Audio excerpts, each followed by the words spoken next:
Greetings. I had to scope the scenery out because I don't know, I feel very scary right now out here in nature. Like I feel scary.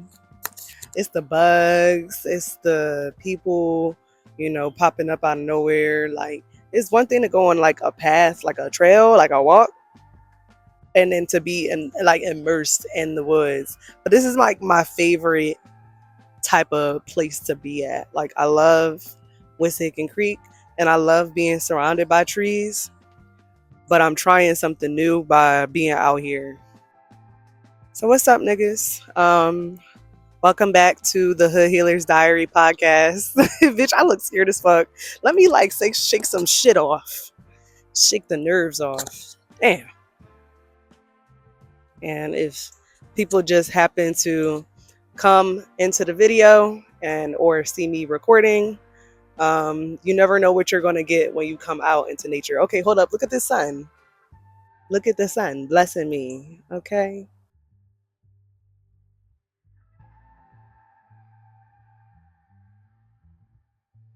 Today's topic, we're just going to get a little bit more into flirting with women because I realized that the streets needed it and the streets loved it. And so I felt like I could make like a whole ass video about flirting with women, here to offer some more context, here to offer some more tips and ways that I feel like I've overcome the fear of flirting with women or other queer folk, because I think that this can be explanatory for a lot of queer folk. Be sure to rate this podcast 5 stars on phone and play this in your speakers. Share this conversation with you and your niggas, and have good conversations for once in your fucking life. Anyways, first things first. Why I think that it's so difficult to flirt with women. Now, I can go into like different aspects, but in this video, we're going to focus on the role of gender roles in loving women and getting over our fears of rejection and or not letting our fears of rejection rule our outcomes and rule our decision making. And oh bitch, y'all gonna see a lot of that today.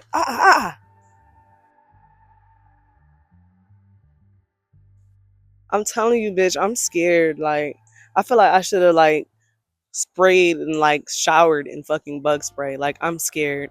But anyways, I was talking to a few people about the topic of flirting with women. I was talking to my girlfriend about it, and I was talking to friends about it. And one of the things that frequently came up is gender roles and how we have received. Whew, whew, bitch, my head wrap will fall, guys. Thinking about men, thinking about how men have approached us, and how a lot of the time as women, we a lot of the time as women, we just don't want to be like men. We don't want our approach to flirting with women to be like men, and that's all that we kind of have like a basis for, or context for. When we think about flirting, we think of how men chase women, and how men are supposed to be the pursuers. I can say that in my experience with men, like I said in the last episode, men are very easy.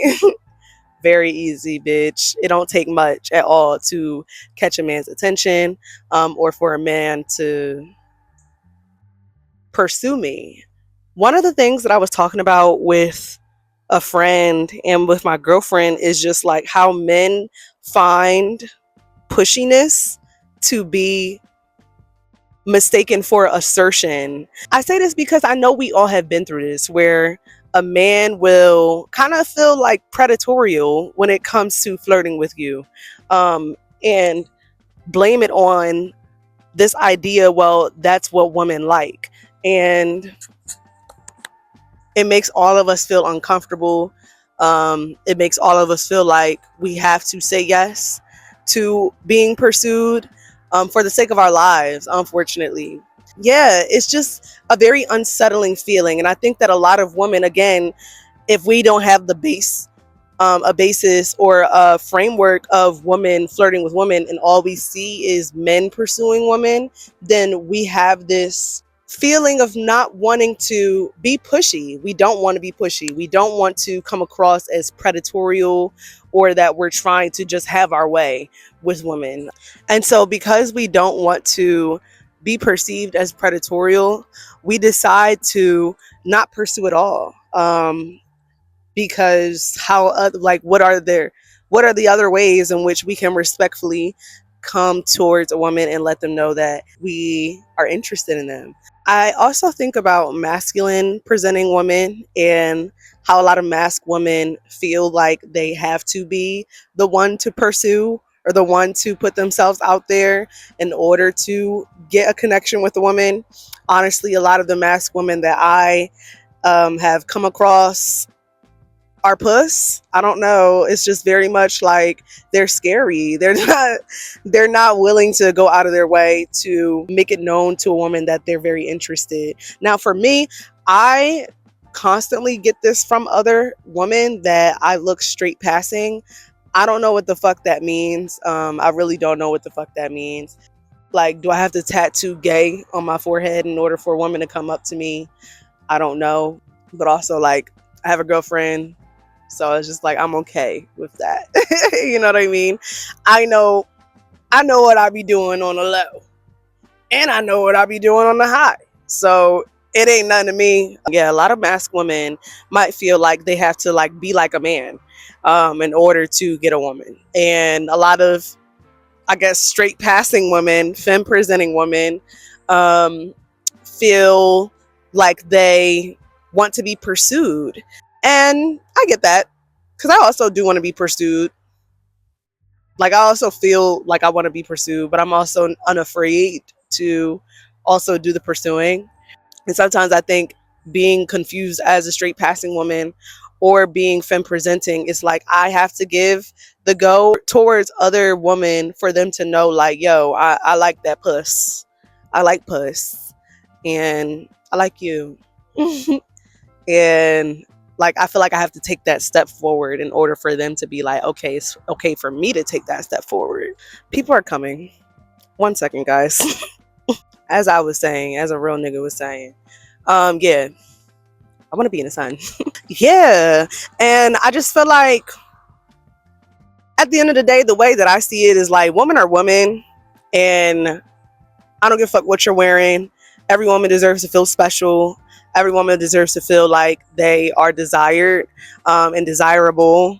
And I don't really care too much about a gender role when it comes to pursuing a woman. I've met a lot of masked women who are actually very soft on the inside. And I think like a lot of people who operate in their sexuality from a place of gender roles, they have a hard time acknowledging that masked women are also women, but also soft and gentle and need love too. Fuck. Like, I don't understand how. And I put this in one of my previous episodes, so I'm gonna need y'all to go and check that out after you tune into this one. Thank you so much. But I don't understand how women can like be interested in other women and like yet at the same time want a man. I feel like for me, I carry a lot of masculine energy inside of myself. And so I feel like if I am to come and make my attraction known to a feminine woman, we both are feminine presenting, but I still have that like that energy in me. I still got that dog in me in the best way possible. I still got that dog in me. And I don't really like that. I've been in situations like that before. And I feel like when I've been in situations like that before, I've had met a lot of expectations from women for me to be the man in this relationship, pay for things, like do all the like gender role things. Like I can't even relax and enjoy my soft girl life because you want all your soft girl life. We both girls, girl. Hello? Okay. And the fuck? Like, I'm a girl too, bitch. The fuck? Like, I like to get pampered. I like to get spoiled. And I like all those things. And I feel like a lot of masculine women might also appreciate being the provider and having some of those masculine gender roles that we know so well. They might enjoy chivalry and treating their woman like that, but they also enjoy feeling loved and feeling nurtured and feeling like they are just as special as they might make their feminine presenting counterparts feel. I'm not gonna lie though, too. Like, I've received a lot of attention from feminine women, like feminine presenting women. Like, they not afraid to come up and tell little Bria Ariel Miller what they got going on. They don't mind telling Bria Ariel Miller how they feel. And I feel like I fuck with that. I fuck with that confidence. I fuck with that because it oozes, bro. It makes me, it's gravitational. It pulls me in. And especially because it's coming from a feminine presenting woman, it makes me want to know more. It makes me feel intrigued. Yeah, y'all let me know if y'all have experienced that too. Like, are feminine women coming up to you more than masculine presenting women are? Because I experienced that a lot at Pride. I was hounded at Pride by the femmes, okay? Like, the femmes are doing y'all in, Miss Mask. Miss Mask. What the hell, Miss Mask? Like, again, I really don't want for y'all to put so much pressure on yourselves when it comes to flirting with women. In general, when it comes to having conversations with women, having conversations with other people. And maybe that means putting yourself in more queer spaces for you to practice these things. Like, you know, if you keep showing up to heterosexual functions, of course you're going to feel more nervous. Of course you're going to feel like undecided about whether someone even is attracted to you or attracted to women. And I think to just eliminate that biggest fear, the biggest mind fuck, which is this bitch gay or not? Put yourself in that gay ass space and let that fear be eliminated, because at that point, almost 9 times out of 10, everybody around you likes the puss. Everybody around you likes the puss. So that just really like eases the anxiety of whether or not somebody likes this puss or not. And then from there, it's just like, have a fucking conversation, guys. Have a conversation. Do y'all even feel comfortable in having like conversations with people in general? Fuck all the flirting shit.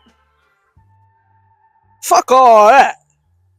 Do you feel comfortable having conversations with new people in general?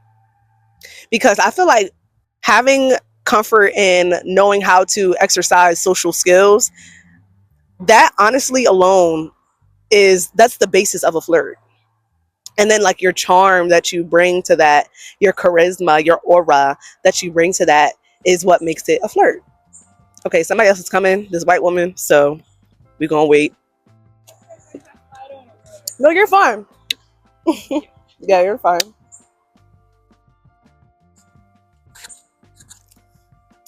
You're fine, Becky. You're fine, Rebecca. It's fine. That's very problematic. Anyways, yeah, step y'all social skills up in general. Like let's start from the roots. Let's start at the root. If you're a socially anxious person, I'm gonna need you to just massage that social skill, massage that social muscle, and just talk to people. Talk to people about the weather.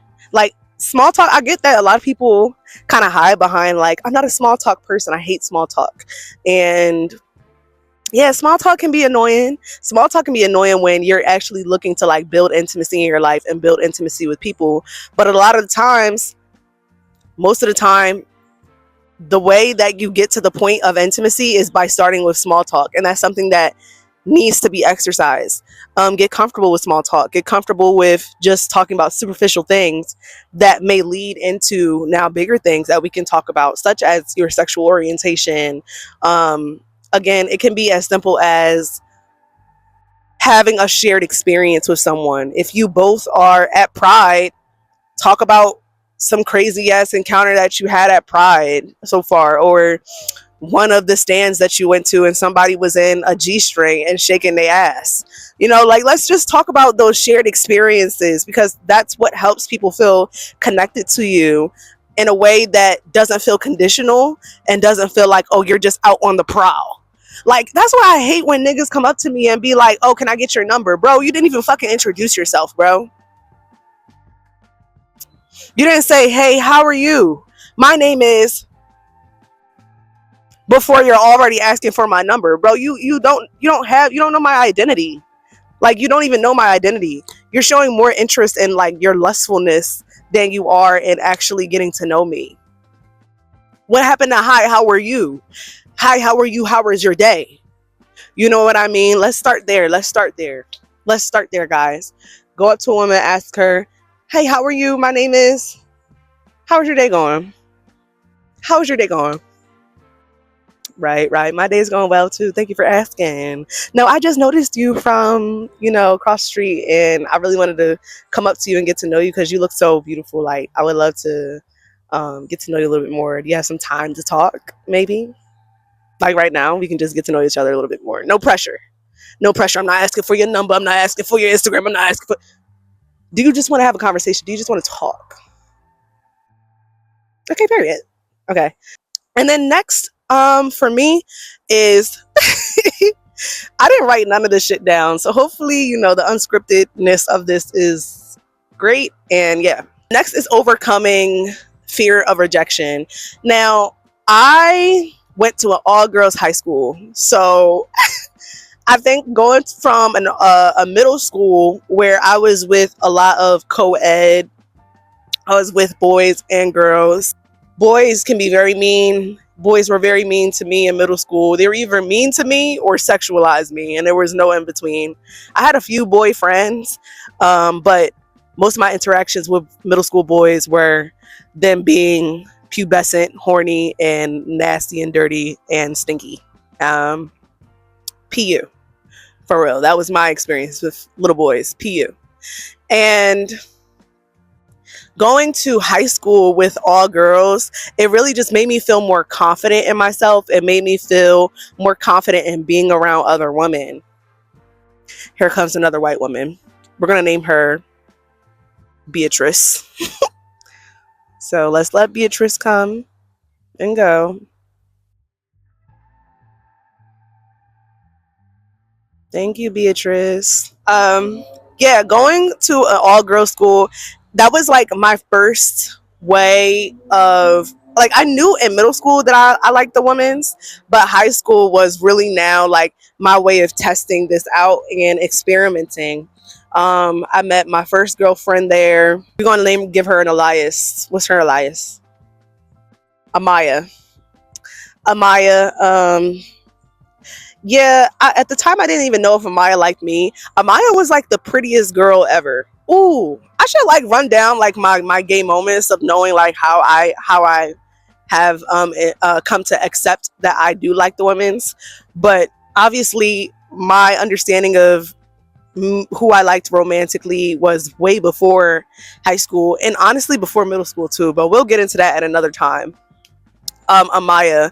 Amaya was my first girlfriend. She was very pretty. She was a popular kind of girl in school. And at the time, I'm like, damn, this bitch is out of my league. But she liked me. And we started dating. And then Amaya, like a month into our relationship, cheated on me with two men on the same day of our anniversary.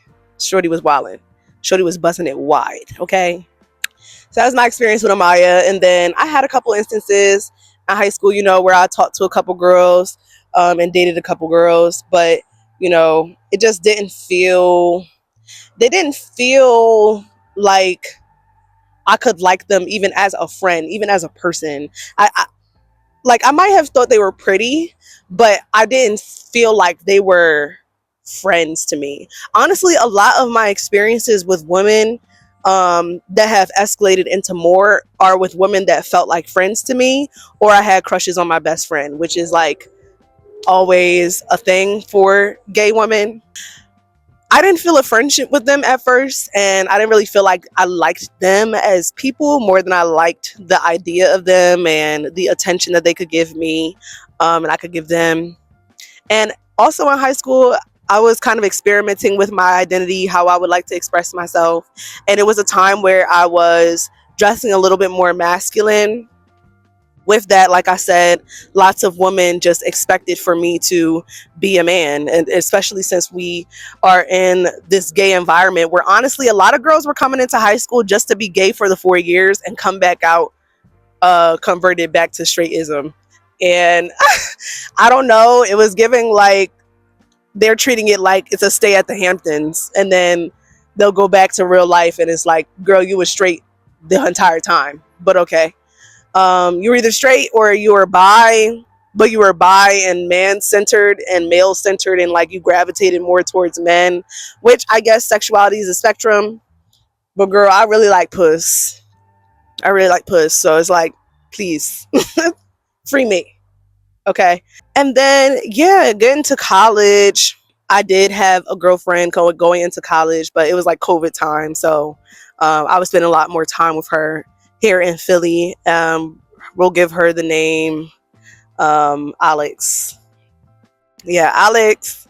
Her and I dated for some time, but again, I think that that connection was more based in what idea I had of this person rather than if I actually liked her as a person, liked her on a friendly note, feeling like we could just connect and vibe with each other on friendly shit, no strings attached. And it showed in our relationship, it showed in the lack of connection that we did have and how one-sided things felt. Yeah, it was a hot mess. And then after I broke up with Alex, I was single for some time in college, and I remember that there was this one instance where in my dorm, I went to the bathroom, and we all had, of course, shared bathrooms. And there was this girl who I thought was very pretty, and we would always talk in the bathrooms and just share kiki. And one day in my heart, I was just like, let me just go and find out and see if she likes the women's. And by this time, she and we were in the bathroom, but then she went back to her room. And so I was like, I'm going to knock on her door and I'm just going to ask and just see. So I did. I went to her room. I knocked on her door. Her roommate answered. She came to the door. Her roommate, was like, oh, she's looking for you. This person's looking for you. Came to the door, and I was just like, hey, I find you very pretty, and I just want to know if you like women. And at the time, she said no. And I was like, oh, damn. Well, have a good night. And yeah, just wanted to compliment you and say you look very pretty. You see how I wasn't salty? Like that's good behavior, guys. We don't want to get down bad. We don't want to get salty and find rejection to be there's something wrong with me. Or there's a shame that this rejection is now confirming that I already feel about me. This rejection has nothing to do with me. This rejection is entirely separate from me. The bitch didn't even like girls. So she could have found me very, very pretty, but she didn't like girls, and that's not my personal problem. After that moment, I felt like more confident and more comfortable with the idea of, I have this feeling inside of me of wanting to go up to this person. Let me just fuck around and find out. And I did, and found out that it wasn't what I wanted it to be, but it gave me character. It built me character. It built me resilience. it built courage. And I feel like that's what you have to lean into and tap into, is the courage to fuck around and find out, the courage to have someone say no to you and still pursue something that you're really interested in. Maybe not in that person, but going where we're loved, going where we're celebrated, and going where people might feel that same level of interest with me. It made me, again, feel more confident with going up to women and facing the possibility of it not going how I want for it to or expect for it to. But in the end, it's still best for my own character building and my character arc, bitch. And then after that, what was that, like 2021? Met my girlfriend a year later, 2022. And the way that her and I met was I was at college, had been attending my college for some time. My girlfriend was on a tour to attend my college. And that day I was like, oh, it's hot as shit outside.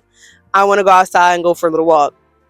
So I went for a little walk, sat down at a bench, and ended up getting harassed by a bee, the same way that I was getting harassed in the beginning of this video before I put on some lemongrass oil and repelled all these bitches away from me.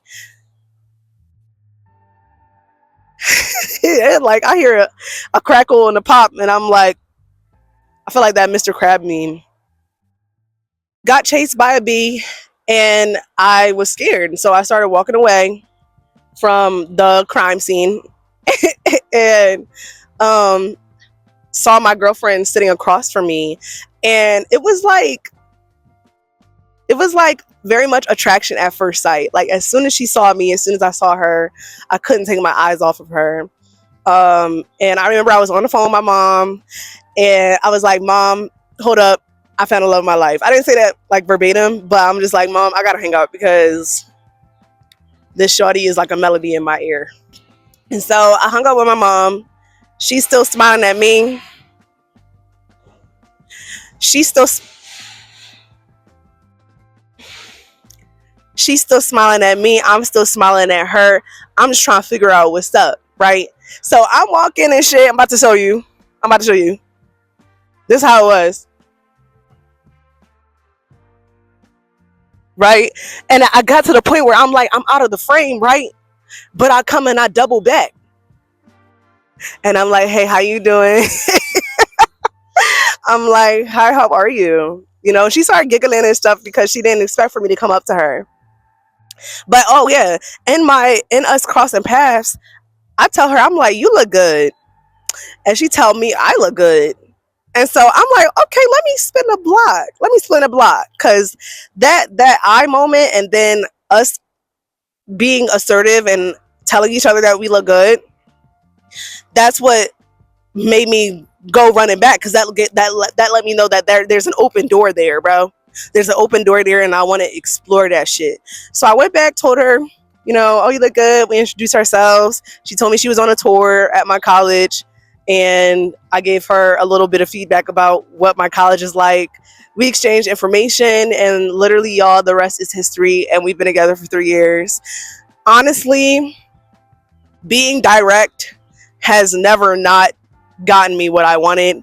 Being direct has granted me so many opportunities where I am in alignment with myself. I'm in alignment with the urges that I feel inside of me. And I think it breaks this level of like cognitive dissonance where in your body you feel like you want to do a thing or pursue a thing, but your actions are not aligning with that thing. And so I feel like aligning your actions with what you feel internally is a way for you to get rid of that cognitive dissonance or these theories that you have in your head of like, what if?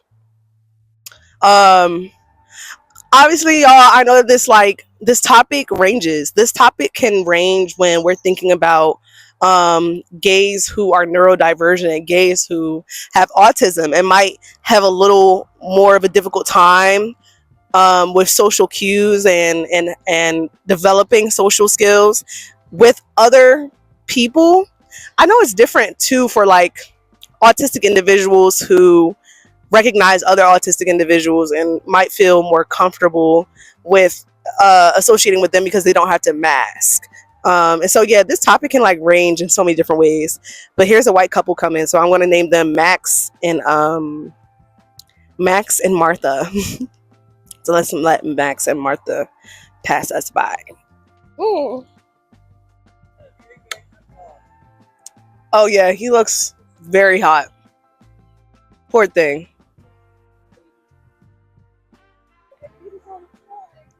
She looks so hot.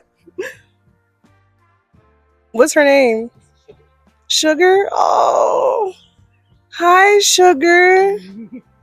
Girl, I am the same. Me too, girl. You too. Thanks. Max, Martha, and Sugar. I know that's right. Yeah, y'all. Have audacity. Have some audacity, for real. Have some audacity. Have some courage. Have the willingness to like be brave. Like, very much be brave. And yeah, just know that like all this shit is just very character building. All this shit is just, making you even more of a more like resilient person when it comes to facing rejection. Be comfortable with stepping outside of gender roles. Honestly, in the world of queerness, that shit does not fucking matter. And that shit is like hindering you from the love that you are wishing for. And I feel like a lot of people who operate in gender roles in a grand scheme, but also in, especially in queer relationships, it's like, bro, you are literally fundamentally interrupting what it means to even be queer in the first place. Here you are in a loveless ass relationship, because you just wanted to be in your soft girl era and thought that a woman was going to provide all that. And um, maybe you needed therapy. Maybe you needed like a little bit of one-on-one before getting into a relationship. I don't know. Gender roles in general just like give me the ick. I'm a whole relationship anarchist over here. I make my own rules and I live by my own, mantras and philosophy. And I'm not going to let fucking gender roles stop me from getting the love that I deserve and getting the love that I am worthy of, getting the love that I seek. Period. Fuck. Fuck. Oh, one more thing that honestly, I was talking to my cousin, or my cousin was talking to me about her interest in the topic. And one of the things that she had mentioned before in conversations with other people about this topic is this idea of like men pursuing us. A man can pursue me and like I won't need to be interested in order for me to like give them my deets, give them my number, or entertain them for the moment. Like lots of men will put themselves in a position to pursue with women that aren't even attracted to them. You know what I mean? I think a lot of men are more used to getting rejected than they are to getting accepted.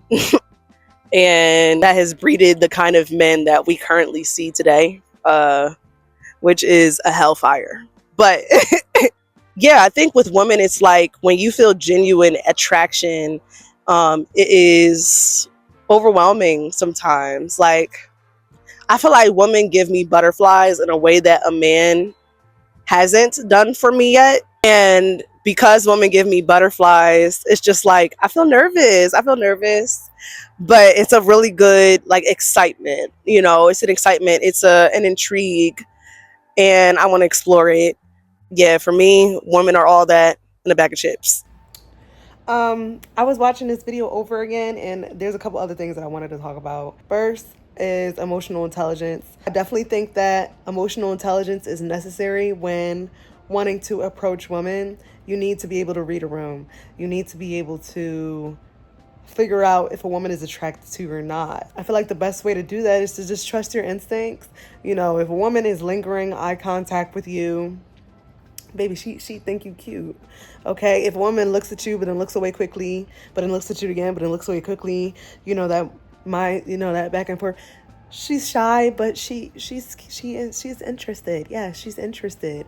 Now, if a woman and you see each other and then she completely turns away and goes the other way, then maybe she's not that interested. So I need us to like read a room, and trust our instincts, trust our gut feeling, because 9 times out of 10 we know and feel it inside of us, an energy, when another woman's attracted to us. And then another thing too is like, bitch, get up out of that chair, bitch. Honestly, everybody hiding behind like this like cool ass persona and wanting everybody to come up to them and just having this nonchalant, mysterious attitude. And it's just like, baby, that's not going to get you far, okay? That's not going to get you far. And you're going to be another statistic of the women who do not approach other women. And we don't want to be another statistic. Okay? Thank you so much for not being a statistic. Get up out that chair. Get up out your ego. Get up out that main character energy, okay? Okay, that's all I really wanted to say.